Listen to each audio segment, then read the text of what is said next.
안녕하십니까. 2급 배정한자 풀이 15번째죠. 사실은요, 배정한자 풀이가 여러분에게 논리와 원리 내지는 글자를 파자에서 생기는 이야기거리라는 것, 이제는 아셨죠? 그렇다면 그 파자의 이야기 속으로 여러분 같이 한번 가보시죠. 그럼 첫 번째 글자 보도록 하겠습니다. 지금 보면요, 여러분께서 부수를 공부할 때 이러한 자를 배웠습니다. 이것은 그물망이라고 배웠고요.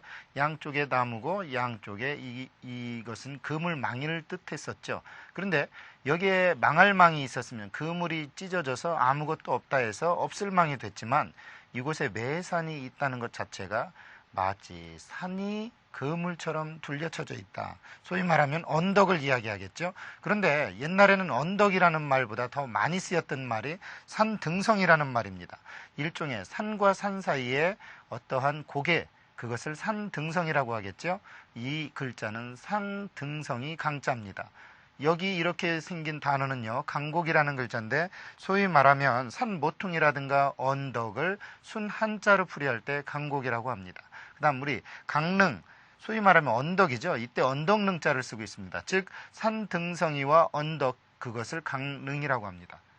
이처럼요, 여러분이 이미 배웠던 글자를 통해서 뭔가 이야기가 되는 형태, 이것이 214자의 부수가 중요하게 여러분에게 다가가는 이유고요. 그 다음 결합하는 글자를 통해서 새로운 당시의 거리를 찾아내는 것이 여러분의 논술 내지는 추리, 또한 여러분의 국문학 실력이 되겠죠. 이 부분에 있어서만큼은 지금 배우는 2급 배정한자의 상당 부분이요, 지명과 인명이다 보니까 억지로 만든 글자가 많습니다. 파자가 안 되거나 또는 이야기가 안 되더라도 여러분은 그것을 통해서 익히는 연습을 하시기 바라겠습니다. 다음 글자 한번 보도록 하죠. 이번 글자는요, 마찬가지의 글자입니다. 그런데 산등성이를 의미하지만 옛 사람들이 산을 더 강조하는 글자로 만들어냅니다. 물론 속자이기도 하고요. 같이 보도록 하겠습니다. 지금 보면요, 산등성이 강자를 여러분이 이미 배웠고요. 그 위에 매산도 배웠습니다. 즉 무슨 얘기냐, 산등성이를 의미하는 글자 위에 산을 올려놓고 산등성이나 언덕을 더 강조한 글자죠.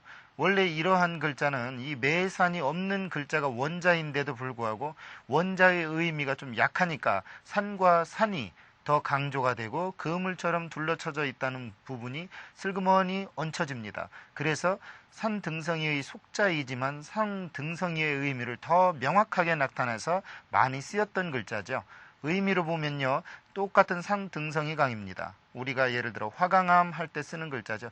꽃 모양처럼 생긴 어떤 산등성이의 바위 형태, 이것을 화강암이라고 합니다. 그런데 우리가 언뜻 보면 지금 이미 본자보다도 속자가 더 원래의 의미를 강조하는 경우가 있죠. 이래서 속자가 더 많이 쓰이는 경우가 있습니다. 특히 고문자를 공부한다든가요, 아니면 고서를 문득 또는 우연히든 획득했던 사람들이 이 속자 공부를 하지 않은 것 때문에 낭패를 보는 경우가 있습니다. 사실은 2급 한자 많은 부분이 속자죠. 같이 한번 또 다른 글자 보도록 하겠습니다. 이번 글자는요, 여러분이 중개할 게 낄게라는 글자만 알아도 해결이 됩니다. 같이 보도록 하죠. 사람인 옆에요, 낄게, 그런 글자입니다. 이걸 우린 중개해 준다고 그러죠. 사람과 사람 사이에 끼어들어서 그 사람을 소개시켜 준다 해서 소개할게, 중개할게.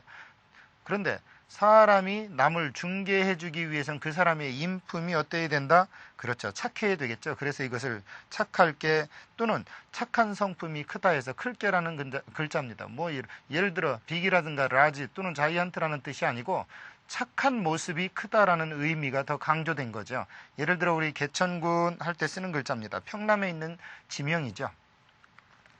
사실 지금처럼요, 지명으로 쓰이는 글자나 인명으로 쓰이는 글자는 어색하게밖에 다가갈 수 없습니다. 하지만 여러분 이해하십시오. 이해를 하되 논리대로 이해하십시오. 그럴 때만 여러분이 외우기 어려운 글자들도 원리로 다가갈 겁니다. 또 다른 글자 한번 보도록 하겠습니다. 이번 글자는요, 흑토와 어찌기가 합쳐진 글자입니다. 이 어찌기의 원래의 모습은 이게 아이들 묘라고 읽던데 묘가 아니고 이게 콩두 모양이죠. 사실은 이것은 어떠한 그 북에서 장식한 모양을 본딴 자입니다. 즉 무슨 이야기냐? 흙을 장식을 꾸민 북의 모양처럼 높게 쌓았다는 데서 이게 높은 땅 개자입니다. 그러기도 하고 또 높은 땅에서 사방을 들여다보면 밝게 통할 수 있다 해서 밝을 개라고도 하죠. 우리 개개하다라고 하는 것은 언덕같이 높은 모양을 이야기하는 겁니다. 흙을 산처럼 높게 쌓아가지고서 무언가 올려다볼 수 있는 것. 그래서 이것은 높은 땅 개다. 지명으로 당연히 쓰이는 글자가 되겠죠. 근데 중요한 것은요, 어찌기자가 북에 장식한 모양이라는 걸 알아야 되겠죠. 사실은 북을 장식해놓고 음악을 연주하다 보니까 사람들이 원래는 북의 의미였다가 나중에 이 글자가 어찌라는 뜻으로 가차하여 쓰이자 북이라는 두드릴 꽃자는 옆에 칠 꽃자를 합쳐서 만들어냅니다. 이것이 한자가 변하는 과정이죠. 이것이 문자학이고요. 또 다른 글자 보도록 하겠습니다. 이번 글자는 우리가 열쇠건이라는 글자입니다. 같이 볼까요? 쇠금 옆에 세울 건자, 즉 건물을 세워놓고 쇠로 탁 채우는 것. 그것은 뭐냐? 열쇠, 잔물통 이런 이야기죠. 그래서 이걸 열쇠건이라고도 하고 잔물쇠건이라고도 합니다. 그러기도 하고 빗장건이라는 뜻도 있어서 우리가 건반악기 할 때는 빗장처럼 뭔가 건물에 딱 지어놓은 모양을 이야기하기도 합니다. 그래서 여기 보니까 건반악기 할 때 건반, 또 관건, 빗장과 자물쇠라는 뜻이겠죠. 그런 뜻으로 관건이라는 글자로 쓰입니다. 즉 세워놓은 건물에는 틀림없이 쇠대를 착용시켰는데 그것이 열쇠요 자물쇠다 해서 이것을 열쇠건, 자물쇠건 또는 빗장건 이런 뜻이 있습니다. 사실은 여러분들이 피아노를 건반악기라고 배웠습니다. 그런데 무슨 건자를 쓰는지 전혀 몰랐지 않겠습니까? 그런데 이것이 빗장 모양의 형태를 취하고 있다 해서 빗장건자입니다. 반은 물론 우리 세숫대야 그것을 이야기하는 거죠. 즉 세숫대야처럼 평평한 곳에 빗장이 여러 개 놓여 있는 형태, 이것이 건반악기의 특징입니다. 또 다른 글자 보도록 하죠. 이번 글자도 속자입니다. 같이 보도록 하죠. 지금 보면 나무목 밑에 불화, 연화발이라는 글자가 붙어 있죠. 즉 원자는 이렇게 생겼습니다. 원자의 의미를 보면요, 사람이 나무 위에 양다리를 걸치고 올라가 있는 아주 아름다운 재주 있는 모양이라는 데서 이것을 원래 뛰어날 걸 이런 글자가 됐습니다. 그런데 이 글자가 굉장히 복잡하니까 나무목을 강조해놓고 밑에 연화발을 합쳐놓고 이것을 뛰어날 거리라고 하자, 이렇게 쓰기에는 복잡하니까 이렇게 속자로 쓰였습니다. 물론 지금도 이름의 상당 부분 속자로 쓰이고 있습니다. 거래행 그러면 아주 뛰어난 행위를 이야기하죠. 이처럼요, 원래 본자보다도 속자가 더 많이 알려져 있는 경우가 있죠. 사실 여러분 주위에 걸자 넣는 사람 이름이 있을 겁니다. 그런데 그 걸자는 대부분 뛰어날 걸자입니다. 그런데 뛰어날 걸자가 사람인 변에 있으면 참 쉽게 이해가 되지만 저처럼 나무목 밑에 연화발이 있으면 나무를 태운다는 뜻인지 장작에 불을 붙인다는 뜻인지 이해가 안 됩니다. 그렇지만 본자를 아신다면 이해가 될 겁니다. 또 다른 글자 보도록 하죠. 바로 뛰어날 걸자 옆에 사람인 변 옆에 들어있던 글자입니다. 같이 볼까요? 이게 발 어그러질 천자죠. 그 밑에 나무목입니다. 나무 위에 올라가서 발을 양쪽에 어그러뜨리고 재주를 부리는 모양. 그래서 이것의 원 의미는 아주 모양을 재주 있는 모양을 본딴 글자이기 때문에 뛰어난 모양입니다. 그러다가 이것이 하왕이 자기 이름으로 쓰이자 하왕 이름 거리라는 글자로 쓰였죠. 하나라 임금이란 이야기입니다. 하나라 임금이 이 글자를 자기 이름에 쓰면서부터 하왕 이름 거리라는 뜻으로 쓰였습니다. 예를 들어 우리 걸주 그러면 아주 포악한 임금의 이름으로 유명합니다. 우리 걸주 그러면 하의 걸왕과 은나라의 주왕 둘 다 마지막 왕조의 임금들이죠. 사실은요, 우리가 보면 아주 이름 좋은 것들은요, 대부분 못났거나 아니면 포악한 사람들이 좋은 이름을 다 가지고 있어요. 왜 그러냐면 그것을 이 후대에 그 사람을 강조를 하든 아니면 당대의 역사관들이 그 사람을 강조를 하든 틀림없이 좋은 이름을 갖다 붙여놓습니다. 하왕도요, 원래는 걸왕이 폭군으로 유명하죠. 그런데도 뛰어날 걸자의 어원을 가진 그러한 걸자를 집어넣습니다. 그러니까 이름값 한다는 게 얼마나 어렵습니까? 여러분, 꼴값 하면서 살아야 됩니다. 사람은 먹으면 먹은 값을 해야죠. 왠지 이 얘기가 3초 갔는데, 네, 다른 글자 보도록 하죠. 바로 이 질그릇이라는 그런 의미를 가진 글자입니다. 같이 보도록 하죠. 사실은 이 글자를 이해하면 이 기와와는 여러분이 부수에서 배웠기 때문에 기와와만 들어가면 대부분 질그릇이다 라고 배웠어요. 그런데 이게 무슨 자냐? 흑토가 있고 무언 모양이 있죠. 사실은 이게 아궁이 모양입니다. 여러분이 시골에 가면 불을 지펴서 무언가를 하던 아궁이를 본 적 있습니까? 그 아궁이 모양입니다. 사실은 이 앞에 불화가 있으면 연기연자죠. 즉 아궁이에 불을 피우면 굴뚝에서 연기가 난다 해서 연기연자입니다. 그런데 그 도자기를 굽는 가마의 그 아궁이에 기와처럼 생긴 질그릇을 넣어놨다고 해서 이거 질그릇 견자입니다. 우리 예를 들어 견훤할 때 후백제의 시조인 견훤할 때 이 질그릇 견자를 씁니다. 사실은요, 질그릇 도나 질그릇 견자는 굉장히 의미가 좋은 글자죠. 여러분, 질그릇은 무슨 모양으로든 변할 수가 있습니다. 또 어떤 색으로 나올는지 아무도 모르죠. 그래서 본 바탕을 좋은 것을 질그릇이라고 합니다. 원래 저처럼 좀 투박한 지역에서 난 흙으로 빚은 질그릇은 생긴 게 이렇지만요, 이게 또 아주 훌륭한 이 아주 진흙으로 빚은 얼굴은 또 끝내주죠. 왜 그러냐면 사람의 70%가 흙입니다. 우리가 토로 하는 물과 토, 바람 이런 것을 해서 우리는 오행으로 이루어졌다고 하는데 사람의 외모는 흙이 좌우하죠. 여러분은 바로 잘 빚은 질그릇과 같은 거죠. 이 견훤할 때 이 견자도 의미상으로는 뛰어난 아주 무엇으로든 되고 어떤 형태로든 변할 수 있는 가능성을 가진 것을 견 또는 도라고 합니다. 또 다른 글자 보도록 하죠. 단순하게 그릇이라는 의미 외에도 한자는 그런 의미가 있기 때문에 이름이나 지명에다 무언가 그런 글자를 넣을 때는 고민을 하게 되는 법이죠. 이번 글자도 이름 성명자에 쓰이는 글자입니다. 같이 보도록 하죠. 나릴 밑에 불화. 이제 이해가 되죠? 그래, 태양이 불빛처럼 빛나는구나. 당연히 이것은 빛날 경이다. 네, 여러분은 천재들입니다. 바로 그런 식으로 해석이 되겠죠. 물론 졸라맨이 왠지 반짝반짝하고 있는 모양 비스무리한데 중요한 건 뭐냐면 태양이 불을 빛내고 있다 해서 빛날 경. 우리 예를 들어 이름 중에 아무개나 송민경 그럴 때 경자, 즉 성명자, 이름자에 많이 쓰인다는 얘기예요. 그럴 수밖에 없는 게요, 이름자에 나쁜 글자 넣는 아버지가 있습니까? 절대로 없습니다. 사실 이름만 보고 데이트 신청했다, 얼굴 아닌 거 여러분 보죠. 저 많이 겪었습니다. 이름 참 끝내주게 이뻐요. 한자로 혹시라도 뭐하나 싶어서 한자로 이름 좀 보내다오. 한자 이름 끝내줍니다. 무슨 아름다울 미는 왜 그렇게 많이 들어가고 이 빛날 경은 왜 그렇게 많이 들어갑니까? 만나보면 바로 눈 감습니다. 네, 한자가 갖는 의미는요, 부모 마음이 고스란히 전달이 되죠. 여러분 이름 속에는 절대로요 나쁜 뜻이 있는 글자가 없습니다. 성명자는 그렇게 우리나라에 또 중국이나 우리 이 동양 삼국에 전통적으로 내려오죠. 이것은 굉장히 귀한 겁니다. 부모가 자식을 사랑하는 거하고 똑같은 의미죠. 또 다른 글자 보도록 하죠. 여전히 지명이 됐든 인명이 됐든 또는 성명이 됐든 틀림없이 그러한 글자에 많이 쓰이는 자입니다. 같이 보도록 하죠. 사람인 옆에 공경경. 이 공경경자도 보면요, 진실로 구자 옆에 칠복이죠. 즉 진실하게 살라고 치면 사람들은 행동을 경계한다 해서 경계할 경자입니다. 원래 경계할 경자는 이 밑에 말씀원이죠.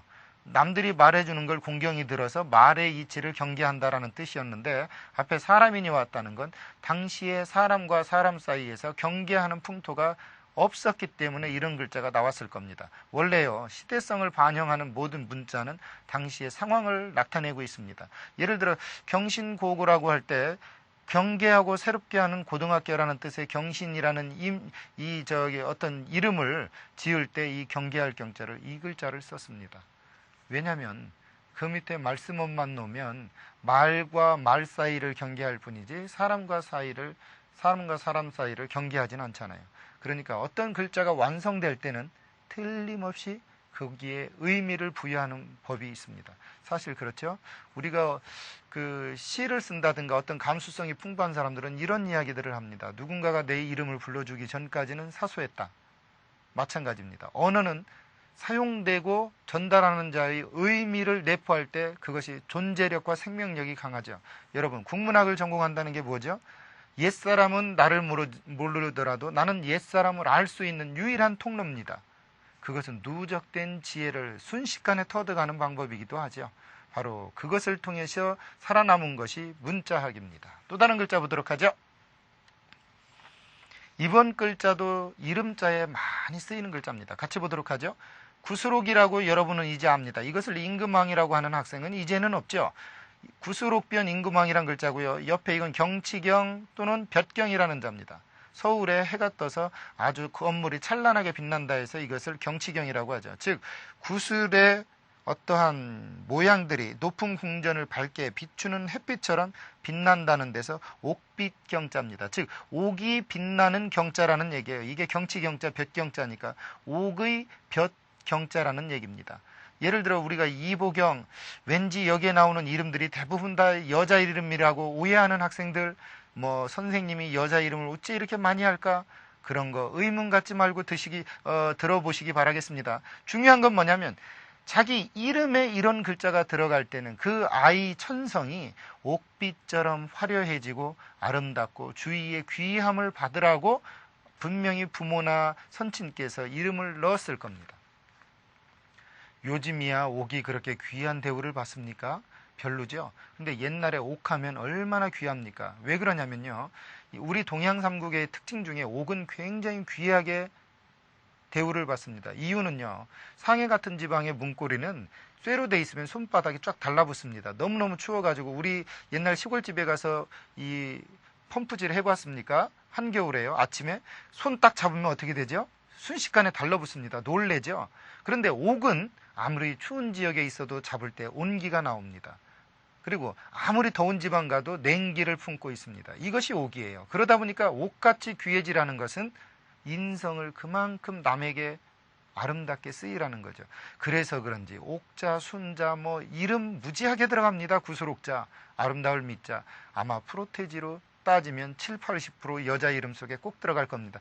물론 요즘은 뭐 새로운 글자 많습니다. 웃고 계시는 분 틀림없이 구슬옥자 들어갈 겁니다. 네, 다음 글자 보도록 하죠. 이것은 부모님들의 마음이었기 때문에 그렇죠. 이번 글자 한번 같이 보도록 하죠. 이번에도 구슬옥이 들어갔네요. 그렇다면 이것도 구슬과 관계가 있겠죠. 그런데 중요한 건 구슬옥이 있고 그 다음에 비비다, 치다라는 자가 있고 눈목이 있고 빛날 환자의 우윗머리가 있습니다. 즉 구슬 중에서 너무너무 빛이 빛나가지고서 눈을 비비고 볼 수밖에 없는 붉은 빛을 내는 구슬을 경이라고 합니다. 그래서 여기 보면 저곡경거라, 즉 붉은 빛의 구슬을 경과 거라고 하더라 이 말이죠. 사실은 여러분 옥이 청옥빛도 나고 백옥빛도 나고 뭐 굉장히 많아요. 그런데 이걸 세분화시킨 이유가 있지요. 쓰임새가 다르기 때문에 그렇습니다. 그래서 그런지 붉은 옥 경자, 즉 경자를 넣는 사람들이요 조금 성격이 꼬창꼬창하고 붉은기가 있기 때문에 화기가 있습니다. 거짓말 같다고요. 네, 저 경자 쓰는 학생 손 들어보세요. 네, 성질 딱 맞췄죠. 보십시오. 수긍하지 않습니까? 그 이유는 이름자의 오행이 있고 여러분 속에 그게 은연중에 뇌파로 작용하기 때문에 그래요. 그 물은 답을 알고 있단가요? 그 일본에서 나온 책 보셨는가 모르죠? 그 물에다 대고 사랑한다 하는 것을 순식간에 얼려서 이 결정체를 보니까 너무너무 아름답더랍니다. 그런데 이거 미워한다 막 도끼를 품고 이야기한 물은 순식간에 결정이 찌그러진답니다. 제가 이 이야기를 하는 이유는요. 사람의 70%가 흙과 물로 되어 있지 않습니까? 사람도 물이에요.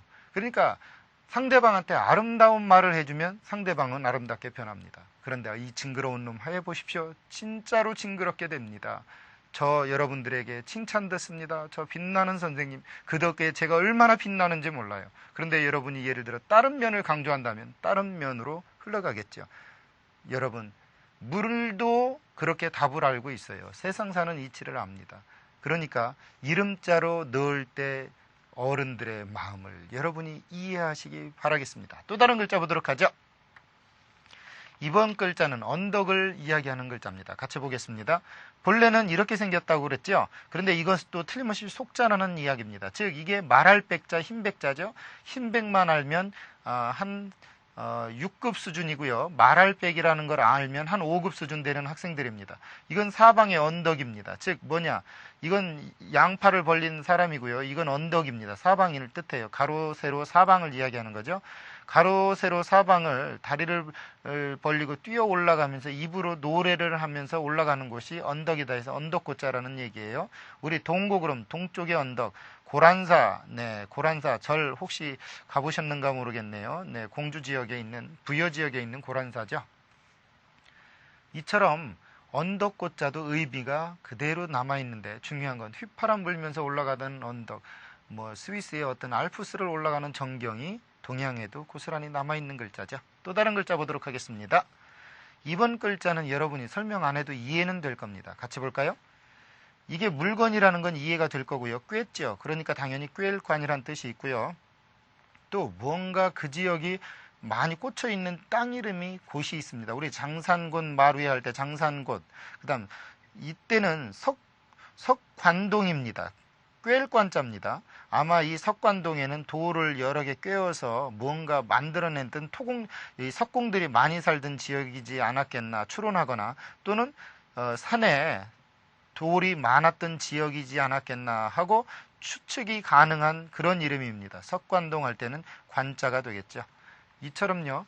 음이 두 개인 건 음독 쓰기 문제가 잘 나옵니다. 여러분 기억해 두십시오. 또 다른 글자 보도록 하죠.